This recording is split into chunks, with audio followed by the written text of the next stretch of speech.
Sebuah keluarga di Mississippi sedang berusaha menghadapi kabar memilukan dari para relawan yang mencari remaja hilang.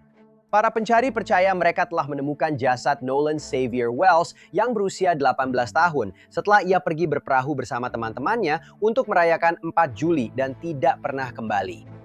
Apa yang sebenarnya terjadi di atas air itu? Mengapa hanya Nolan satu-satunya dari kelompok temannya yang tidak kembali ke daratan?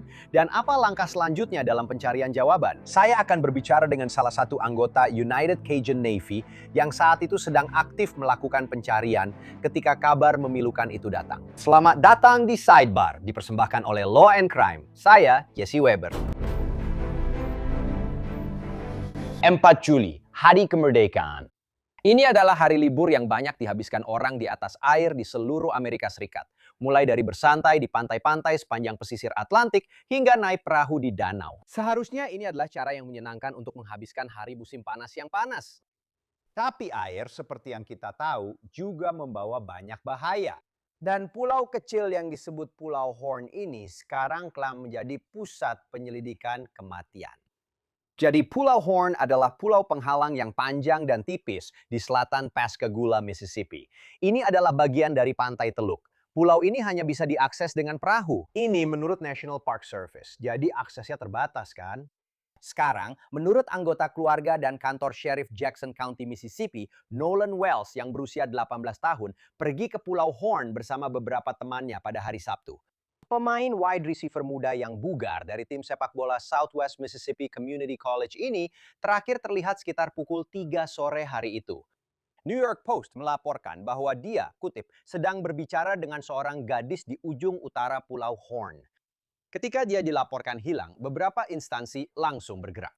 United Cajun Navy, komandan insiden mereka, Josh Gill, memposting tentang pencarian tersebut di Facebook selama akhir pekan. Tinggi sekitar 6 kaki, berat 180 pon. Terakhir terlihat di ujung utara Pulau Horn. Teman-teman, dia belum ditemukan. Oke, terakhir dia berbicara dengan seorang gadis di ujung utara itu. Dia pergi ke Pulau Horn bersama beberapa temannya kemarin dengan perahu. Dia belum terdengar kabarnya selama hampir 24 jam. Jadi teman-teman, kalau kalian sedang memancing di luar sana atau sedang jet ski atau melakukan apapun, tolong perhatikan Nolan. Sekarang, saya akan berbicara dengan Wakil Presiden Cajun Navy, Brian Trasher, sebentar lagi. Saya ingin mengetahui lebih jelas seperti apa pencariannya, karena dia sedang aktif mencari Nolan saat diyakini tubuh Nolan ditemukan. Ibu Nolan, Christine, mendapatkan foto-foto ini yang tampaknya diambil Nolan bersama teman-temannya di atas perahu pada hari dia dinyatakan hilang. Dia membanjiri media sosial dengan foto-foto ini, meminta siapapun yang memiliki informasi untuk menghubungi pihak berwenang. Dan sejauh ini belum jelas apa yang dikatakan teman-teman Nolan kepada penegak hukum saat mereka melaporkan bahwa mereka tidak dapat menemukan dirinya. Namun menurut kantor sheriff, seorang petugas tamanlah yang menemukan sebuah jasad sekitar pukul 8.45 pagi hari Senin. Pihak berwenang belum secara resmi merilis identitasnya. Mereka tampaknya masih menunggu hasil tes DNA. Namun media WAPT di Jackson melaporkan bahwa petugas koroner mengatakan tidak ada alasan untuk tidak percaya bahwa itu adalah Nolan. Menurut TMC, jenazah ditemukan di air dekat ujung barat laut pulau itu. WAPT juga melaporkan bahwa otopsi direncanakan hari ini, Selasa, dan kita bisa mengetahui lebih banyak setelah hasilnya keluar, namun itu mungkin baru akan dirilis beberapa minggu lagi. Sementara itu, keluarganya masih berusaha menerima kenyataan bahwa hal ini terjadi. Bahwa pemuda ini, seorang mahasiswa tingkat 2 yang dikenal karena menunjukkan kemampuannya di lapangan sepak bola dengan masa depan yang masih panjang, kini telah meninggal dunia. Meninggal dunia saat seharusnya hanya menjadi sehari bersantai di perairan. Dan Christine mengonfirmasi kabar memilukan ini dalam sebuah unggahan di Facebook. Kutipan, saya ingin mengucapkan terima kasih kepada keluarga, teman-teman, komunitas kami, United Cajun Navy, penegak hukum setempat, dan semua orang yang terlibat atas semua cinta, dukungan, dan sumber daya selama beberapa hari terakhir. Ayahnya, keluarga kami, teman-teman, dan saya benar-benar hancur. Sangat patah hati atas putra saya tercinta yang selalu mau menyemangati dan mengangkat semangat orang lain. Nolan adalah jiwa yang istimewa. Tuhan benar-benar meluangkan waktu saat menciptakan putra kami. Saya mohon agar Anda memberi saya dan keluarga saya waktu untuk berduka. Presiden Southwest Mississippi Community College juga merilis pernyataan yang mengatakan, kutipan, seluruh keluarga besar Southwest sangat berduka saat kami meratapi kehilangan tragis Nolan Wells. Nolan adalah seorang siswa, atlet, teman, dan rekan setim yang patut dicontoh. Kami mengenang Nolan sebagai pemuda yang sangat dihormati dan sangat populer di kalangan teman-teman, dosen, dan staf. Kami menyayangi Nolan dan dia akan sangat dirindukan dalam banyak hal. Doa kami akan selalu menyertai keluarga Wells sekarang dan di hari-hari mendatang. Awalnya, Christine mengunggah pesan di Facebook yang mengatakan bahwa belum ada GoFundMe yang dibuat dan bahwa setiap halaman yang sudah dibuat adalah penipuan. Sayangnya, kita sudah pernah melihat hal ini di kasus lain. Seseorang memanfaatkan situasi yang sudah tragis. Namun sejak itu, seorang teman memang membuat penggalangan dana resmi. Kami akan menaruh tautannya di catatan episode jika Anda ingin berkontribusi, berdonasi, atau mendukung dengan cara apapun. Dan menurut halaman GoFundMe, kutip, dana yang terkumpul akan digunakan untuk biaya pemakaman dan peringatan, acara mengenang Nolan, dan biaya tambahan apapun yang terkait dengan mengenang Nolan. Dana yang tersisa akan membantu mendukung keluarga saat mereka menjalani hari-hari sulit ke depan. Bagaimana kita bisa sampai di sini? Apa yang salah? Apa yang menyebabkan seorang pemuda kehilangan nyawanya? Ketika Nolan menghilang, banyak orang yang ikut membantu pencarian, termasuk yang disebut United Cajun Navy. Hei, biar saya bicara sebentar. Lihat, menjalankan bisnis itu sudah cukup sulit. Tapi kenapa harus membuatnya lebih sulit dengan melakukan semuanya secara manual, mengandalkan puluhan aplikasi yang tidak saling terhubung? Nah, disinilah sponsor kita, Odoo, berperan. Jadi Odoo adalah platform manajemen bisnis all-in-one dengan rangkaian lengkap aplikasi terintegrasi yang menghubungkan semua operasimu secara mulus, mulai dari penjualan dan akuntansi hingga manufaktur, bahkan pengiriman. Odoo dapat secara otomatis membuat pesanan penjualan, faktur, dan tagihan vendor yang profesional dan tampak elegan, serta dapat secara otomatis menetapkan tim penjualan dan mengirim pembaruan email di setiap tahap penjualan, bahkan menggunakan AI untuk menghasilkan laporan yang membantu pengambilan keputusanmu. Jadi untuk manufaktur, aplikasi mereka dapat menyinkronkan inventaris dengan pembaruan produksi dan pembelian secara real time sehingga kamu tidak pernah kehabisan stok. Untuk urusan akuntansi, itu juga sepenuhnya otomatis. Odoo dapat membuat faktur, melacak pengeluaran, dan bahkan meringkas data dengan AI untuk menghemat ratusan jam waktumu. Kamu tahu apa bagian terbaiknya? Kamu bisa memilih aplikasi yang kamu butuhkan dan bahkan membuat alur kerja khusus sehingga semuanya benar-benar disesuaikan dengan kebutuhan bisnismu. Bawa bisnismu ke level berikutnya dengan berkonsultasi bersama ahli Odoo hari ini secara gratis di odoo.com/odoo.com/sicho. Ketika Nolan menghilang, banyak orang yang ikut membantu pencarian, termasuk yang disebut United Cajun Navy. Saya ingin menyambut Brian Trasher, Wakil Presiden Cajun Navy. Dia adalah bagian dari pencarian akhir pekan ini, yang seperti yang baru saja kita bicarakan, berakhir dengan sangat tragis. Brian, terima kasih banyak sudah hadir. Saya sangat menyesal. Saya tahu Anda sudah sering terlibat dalam banyak pencarian. Dan ketika sesuatu seperti ini terjadi, Anda tahu, ini memang sangat berat bagi keluarga dan teman-teman Nolan. Tapi saya membayangkan bagi Anda juga ini adalah masa yang sulit.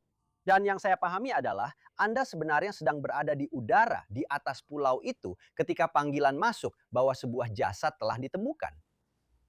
Itu benar, ya. Pada hari Minggu tanggal 5 Juli, kami mengirim seorang spesialis penyelamatan dan operator drone naik perahu. Dan mereka menghabiskan beberapa jam di sana, di pulau dan di sekitar pulau. Dan mereka tidak berhasil menemukan petunjuk apapun. Jadi saat itulah kami memutuskan untuk melakukan pengintaian udara. Jadi Senin pagi, kemarin pagi saat fajar, saya naik pesawat bersayap tetap bermesin tunggal dan terbang. Pada dasarnya seperti pola pencarian grid. Mengelilingi Horn Island, Ship Island, yang merupakan pulau penghalang tepat di selatan Biloxi dan Pascagoula, Mississippi, hingga ke Kepulauan Chandelier, yang sebenarnya merupakan bagian dari Louisiana, tapi letaknya persis di selatan pulau-pulau penghalang tersebut. Dan mencari segala jenis aktivitas. Lalu, saat kami terbang di atas ujung barat laut Pulau Horn menuju ke utara, kami melihat ada beberapa perahu yang ditarik ke pantai yang sebelumnya tidak ada di sana. Dan saya bisa melihat ke bawah dan melihat ada sesuatu yang sedang terjadi. Lalu kami berputar mengelilinginya. Pada saat itu semakin banyak perahu aparat penegak hukum yang berdatangan. Dan tak lama kemudian mereka sudah mungkin ada belasan perahu berkumpul di pantai itu. Jadi kami tahu mereka sedang mendirikan pusat komando. Seperti apa upaya pencarian ini? Maksud saya tahu ada banyak orang yang terlibat di dalamnya. Bagaimana suasananya sejak awal dan seberapa cepat Anda bergerak untuk memberikan dukungan? Jadi saya pikir kami menerima telepon pertama pada malam tanggal 4 Juli ketika kamu tahu, mulai gelap. Dan Nolan masih belum ada yang mendengar kabar darinya dan dia belum pulang. Lalu saya percaya bahwa keesokan paginya tanggal 5, saya rasa seseorang membawa ibunya naik perahu kembali ke pulau untuk mencari-cari. Dan saat itulah kami mulai menghubungi beberapa relawan dari cabang Mississippi kami dan mengerahkan beberapa relawan seperti yang saya katakan, serta sebuah perahu dan pergi ke sana untuk mulai mencari. Di pihak resmi Anda punya, saya rasa, kantor Sheriff Jackson County. Ada juga Mississippi atau patroli laut. Saya tidak yakin apakah mereka lembaga daerah atau negara bagian. Dan kemudian bagian Pulau Horn dari National Gulf Park Island Seashore, saya rasa itu namanya. Dan mereka punya penjaga taman yang melakukan pekerjaan luar biasa menjaga banyak pengguna perahu rekreasi, perenang, dan lainnya tetap aman. Dan salah satu penjaga taman itulah yang akhirnya menemukan sisa-sisa Nolan kemarin pagi sekitar pukul 8.45 waktu tengah. Saya ingin membicarakan itu sebentar lagi, karena saya punya beberapa pertanyaan tentang dugaan jenazah ini. Pertama-tama, sumber daya apa yang disediakan oleh United Cajun Navy yang tidak dimiliki oleh aparat penegak hukum biasa atau lembaga lain?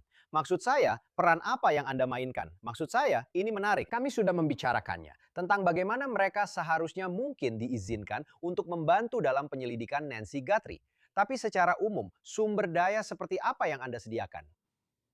Kami memiliki banyak jenis sumber daya yang sama seperti yang dimiliki oleh lembaga penegak hukum negara bagian dan lokal, seperti perahu, pesawat, anjing pelacak, dan drone.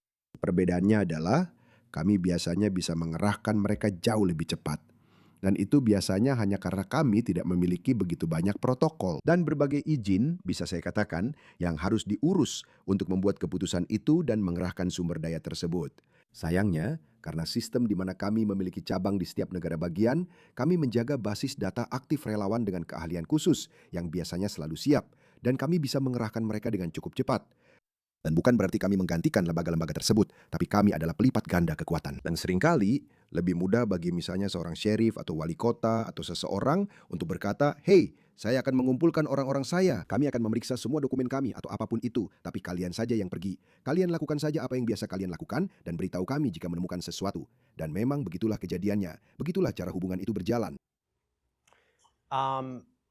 Mayat yang ditemukan ini.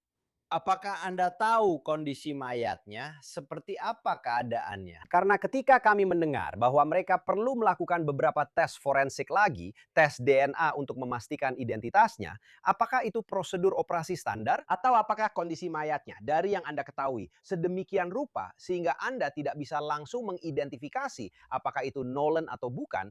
Anda tidak bisa membuat identifikasi yang jelas hanya dengan melihat jenazahnya. Ya, saya melihat jenazahnya dari sekitar 300 kaki di udara. Tapi jadi saya tidak bisa memberitahu Anda kondisi pastinya. Saya bisa bilang bahwa jenazah itu tidak tampak membengkak akibat terlalu lama terendam.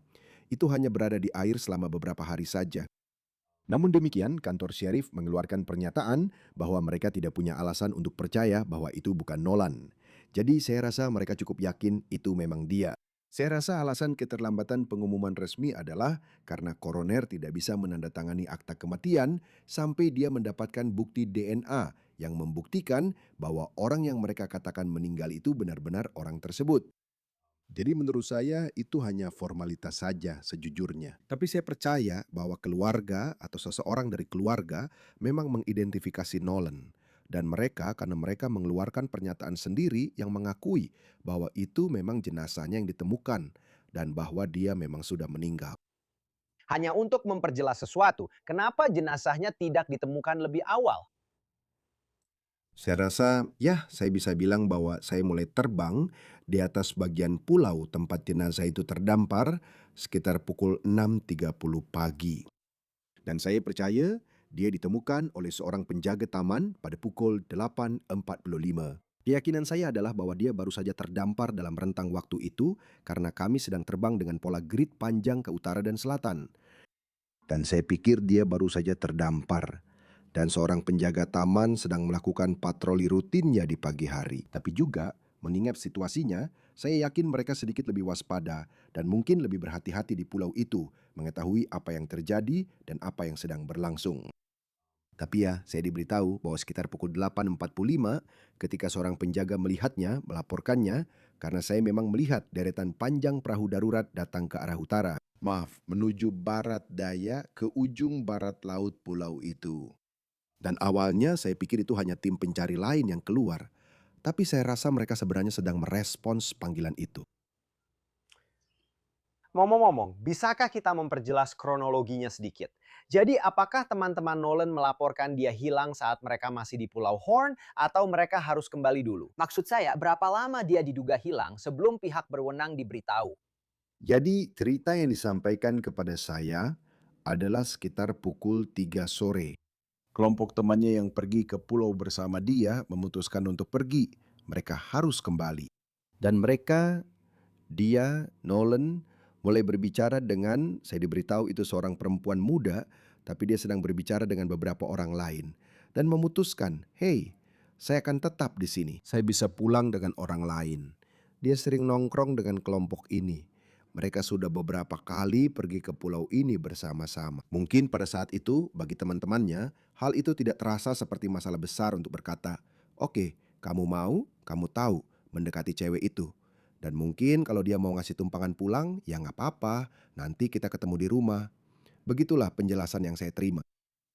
Nanti ketika sudah malam dan tidak ada yang mendengar kabar darinya, tapi entah bagaimana ponselnya ternyata tertinggal di perahu tempat teman-temannya berada.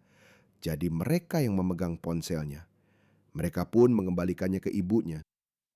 Jadi dia tidak punya cara untuk berkomunikasi, kecuali kalau dia meminjam ponsel orang lain. Tapi bagaimanapun juga, rangkaian peristiwa yang terjadi setelah sekitar jam 3 sore, hingga saat dia masuk ke air, itulah yang masih menjadi misteri. Mungkin polisi tahu, saya yakin mereka tahu jauh lebih banyak detail daripada saya. Itu saja yang sudah diceritakan kepada saya sejauh ini. Berdasarkan pengalaman Anda, apakah Anda punya teori tentang apa yang mungkin terjadi di sini? Ya, saya pikir dia mungkin mencoba berenang keluar karena suatu alasan. Entah untuk mencoba naik ke perahu, atau untuk menyusul seseorang, atau semacamnya. Dan hari itu ada arus balik yang cukup kuat di bagian pulau itu. Dan meskipun dia anak yang sangat atletis, arusnya memang sangat kuat. Akan sulit bagi siapapun untuk tetap mengendalikan tubuhnya dan dia mungkin bisa terseret arus dan tenggelam seperti itu. Atau, dan sekali lagi, saya sebenarnya tidak suka menyarankan sesuatu yang terdengar seperti teori konspirasi.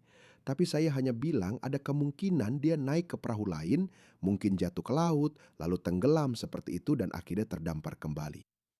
Menurut pendapat saya, ketika dia masuk ke dalam air, bagaimanapun caranya dia masuk ke dalam air, dia tidak pergi terlalu jauh sebelum akhirnya tenggelam karena hal itu. Hanya butuh beberapa hari saja sampai dia terbawa arus kembali ke selatan, ke ujung pulau. Ujung pulau yang sama tempat dia terakhir kali terlihat. Kalau saja dia pergi lebih jauh lagi, kemungkinan besar dia akan tersedot ke saluran itu dan terbawa lebih jauh ke selatan menuju Kepulauan Chandelier. Dan untuk memperjelas, maksud saya tidak ada yang menunjukkan adanya tindakan kriminal kan? Maksud saya itu bisa saja berubah, tapi kamu belum mendengar apapun yang mengindikasikan adanya tindakan kriminal. Tidak ada, kecuali para detektif Facebook. Ini memang menarik saat kamu melihat beberapa fotonya. Saya tidak melihat ada pelampung atau semacamnya. Apakah itu sesuatu yang menarik perhatianmu? Pelampung? Maksudmu saat mereka sedang di perahu? Ya, jadi kalau saya tidak salah, Undang-Undang Negara Bagian mengatakan bahwa jika kamu berusia 14 tahun atau lebih, kamu tidak harus memakai pelampung saat di perahu. Tapi kamu harus tetap membawanya. Kamu harus memilikinya dan meletakkannya di tempat yang mudah dijangkau. Tapi pada 18 tahun, tidak ada undang-undang yang mewajibkan mereka memakai alat pelampung pribadi saat berada di perahu. Dan dari foto-foto yang saya lihat, saya bahkan tidak yakin apakah perahunya sedang bergerak. Dan jika perahunya sedang berlabuh, jelas tidak ada undang-undang yang mengatakan kamu harus memakai PFD. Dalam kondisi itu. Bagaimana cuacanya? Menurutmu apakah itu berpengaruh? Menurutku, satu-satunya.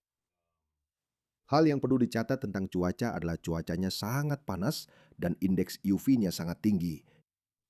Jadi kalau mereka tidak minum banyak air, mereka bisa saja dehidrasi, bahkan mungkin terkena sengatan matahari. Bisa saja, maksud saya, matahari bisa menguras energi dari tubuhmu. Jadi meskipun seperti yang saya bilang, dia masih muda dan atletis, saat dia masuk ke air, dia mungkin sudah dalam kondisi lemah dan bahkan tidak menyadarinya. Bisakah Anda ceritakan sedikit lagi tentang Pulau Horn? Apa yang harus kami ketahui tentangnya? Karena saya dengar pulau itu tidak terlalu besar, tidak ada bangunan atau hal semacam itu di sana. Tapi sepertinya itu adalah tujuan yang sangat populer, namun aksesnya terbatas. Itu benar. Jadi Pulau Horn, seperti yang saya katakan, jaraknya sekitar 10-12 mil dari pantai, membentang kira-kira dari selatan kota Biloxi sampai kota Pascagoula yang berbatasan dengan wilayah Harrison dan Jackson di pantai Teluk Mississippi. Ini adalah tujuan rekreasi yang sangat populer. Pulau ini tidak berpenghuni. Ada beberapa pantai yang sangat indah, Anda tahu, ketika cuacanya tidak terlalu berangin, airnya cukup jernih, suhu airnya sekitar 25 derajat Celcius. Ini adalah hari kemerdekaan Amerika. Jelas, ini hari yang ramai, semua orang keluar. Tapi ya, satu-satunya cara untuk sampai ke sana adalah dengan perahu, atau mungkin dengan pesawat atau semacamnya. Tapi sebagian besar orang pergi ke sana dengan perahu dan bersantai di air sambil bersenang-senang. Sama halnya dengan Sheep Island. Sheep Island terletak di sebelah barat, dan pulau itu memiliki benteng bersejarah, Fort Massachusetts. Benteng itu sudah ada sejak tahun 1861. Tempat lain yang juga populer untuk orang-orang bersantai, semua pulau penghalang di sepanjang Mississippi pada akhir pekan, kamu akan melihat banyak sekali perahu. Kamu tahu, ini mirip seperti Outer Banks di Carolina. Tempat ini memang tujuan rekreasi yang populer. Apakah kamu masih terlibat dalam hal ini dengan cara apapun dalam penyelidikan ini? Apakah kamu masih berhubungan dengan penegak hukum atau kamu berhubungan dengan keluarga? Apakah ada informasi yang akan kamu dapatkan seiring perkembangan kasus ini? Karena bahkan kamu tahu, otopsi bisa memakan waktu sebelum hasilnya keluar. Dan saya hanya penasaran informasi apa yang mungkin bisa kamu akses. Ya, kami bukan bagian dari penyelidikan. Kamu tahu, kami bukan polisi. Kami juga bukan jurnalis. Kami benar-benar dipanggil karena kami sangat ahli dalam menemukan orang yang hilang. Dan itulah peran kami. Begitu saya menerima kabar lewat radio di pesawat bahwa korban sudah ditemukan, kami melakukan beberapa putaran sambil melihat pos komando yang sedang mereka siapkan di pantai. Setelah itu kami langsung kembali ke markas dan tim saya sudah dalam perjalanan ke, saya rasa itu Mars Lake Boat Launch di Ocean Springs, Mississippi, di mana pihak penegak hukum telah menyiapkan posko tempat keluarga Nolan berada. Dan kamu tahu, orang-orang kami ada di sana bersama ibunya, hanya berusaha menghiburnya. Tapi sejauh menyangkut, kamu tahu, segala macam informasi dari dalam tentang penyelidikan itu, kecuali itu diberikan secara sukarela oleh penegak hukum yang saya ragukan, itu bukan sesuatu yang akan kami ketahui. Jika ada hal yang ingin mereka tanyakan kepada kami atau ingin berbagi informasi yang kami miliki, kami akan dengan senang hati melakukannya. Tapi sekali lagi, kami bukan petugas polisi, kami bukan penyelidik profesional. Pertama-tama izinkan saya mengatakan ini. Brian, kamu dan timmu luar biasa. Kalian melakukan pekerjaan yang luar biasa. Saya tahu kami pernah membahas pekerjaan United Cajun Navy di kasus lain. Dan saya selalu kagum dengan apa yang bisa kalian lakukan dalam hal ini. Jadi terima kasih atas bantuanmu dalam situasi ini. Terima kasih atas bantuan yang kamu dan organisasimu berikan di begitu banyak kasus yang berbeda. Dan saya harus mengatakan ini benar-benar sebuah tragedi. Saya benar-benar ikut berduka untuk keluarga ini saat mereka mencoba memahami apa yang terjadi. Saya ingin terus mengikuti perkembangan ini. Saya ingin tahu apa yang sebenarnya terjadi. Saya tahu keluarga ini punya banyak pertanyaan. Mereka butuh jawaban. Tapi dengar, terima kasih sudah datang. Sekali lagi saya turut prihatin Anda terlibat dalam hal ini. Saya menyesal ini menjadi hasil akhirnya. Tapi sekali lagi kita masih menunggu identifikasi 100%. Tapi terima kasih Brian sudah datang dan membicarakan ini lebih lanjut. Ya, terima kasih sudah mengundang saya. Dan Anda tahu, untuk siapapun, untuk para penonton Anda, kita harus mencoba mengurangi obrolan dan teori konspirasi seminimal mungkin. Ya, kita memang perlu mencari tahu apa yang terjadi pada Nolan dari jam 3 sampai dia terakhir terlihat. Keluarganya berhak tahu persis apa yang terjadi dan bagaimana dia menghabiskan saat-saat terakhirnya. Tapi teman-temannya yang sudah berteman dengannya sejak kecil, sekarang mendapat ancaman pembunuhan dari orang-orang yang menuduh mereka melakukan hal-hal mengerikan. Dan saat ini, kita memang belum tahu apa-apa. Kita harus membiarkan penegak hukum melakukan tugas mereka dan mengungkapkan fakta-faktanya. Dan itulah yang kami minta kepada masyarakat. Bagus sekali. Baiklah, mari kita lihat apa yang akan terjadi. Brian Trasher, terima kasih. Terima kasih.